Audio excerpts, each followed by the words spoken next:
Buenas tardes, mi nombre es Yosenka Mercedes Moreira Zambrano. El tema que les voy a tratar es sobre la dinámica sucesional de las comunidades. Aquí les voy a hablar sobre las 4 fases de sucesión ecológica que se dividen en fase inicial, fase media, fase final o clímax y fase de maduración. Como vemos, en la primera fase que se da donde no habita ninguna comunidad establecida, por ejemplo, solo hay tierra, lugar donde no existe ninguna vegetación, ahí poco a poco va llegando la vegetación de los primeros, son los musgos y pasto, y posteriormente van llegando las plantas, cuya composición y estructura es algo más compleja, y los que son los arbustos. Hasta lo último que va, los árboles poco a poco van llegando y son especies que se van volviendo más complejas. Ya aquí como vemos 2 ejemplos de sucesiones ecológicas, creación de un espigón costero. ¿Qué es un espigón? Es una estructura no lineal que se construye con bloques de roca de dimensiones considerables como vemos sobre el mar. Y aquí vemos un campo de cultivo abandonado. Fase inicial, cuando un terreno con clima mediterráneo deja de cultivarse, rápidamente aparecen especies pioneras. Fase media, el desarrollo del suelo y la mayor retención de humedad permite la aparición de especies de mayor tamaño, a la vez aparecen gran cantidad de insectos y aves. Fase de maduración, aparecen diversas especies de matorrales como el jaras.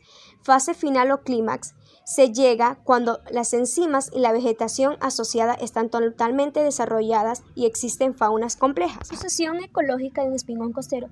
Fase inicial, aquí encontramos algas microscópicas y posteriormente aparecerán especies consumidoras de estas algas.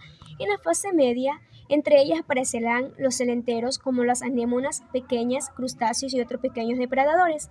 En la fase de maduración, se instalarán organismos filtradores como mejillones y esponjas y gusanos marinos.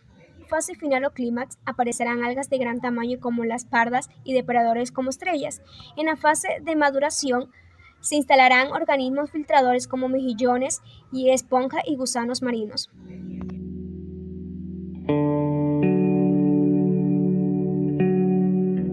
La sucesión ecológica es un proceso natural en el que se produce una secuencia de cambios en la comunidad ecológica que son observables en el tiempo y en el espacio. Se debe a colonizaciones y a extinciones locales de especies.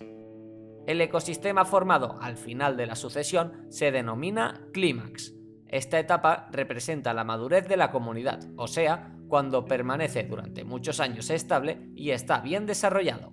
Dependiendo del punto de partida de la comunidad ecológica, los ecólogos diferencian 2 tipos de sucesión ecológica: sucesión primaria y sucesión secundaria.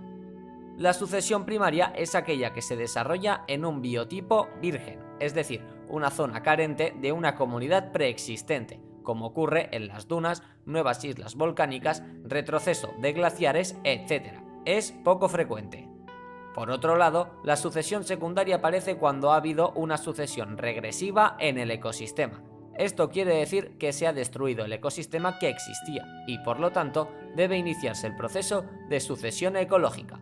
Dicho ecosistema ha podido ser eliminado por incendios, inundaciones, enfermedades, talas, cultivos, etc. Ejemplos de sucesión ecológica: las dunas del lago Michigan.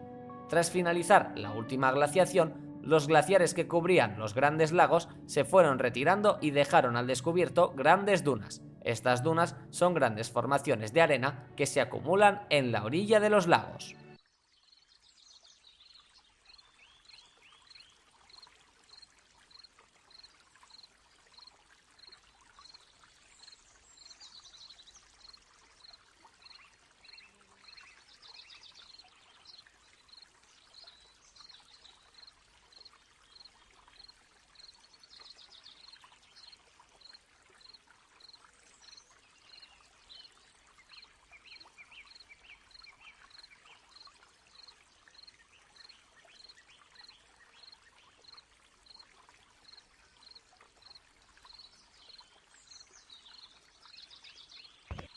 Gracias por su atención.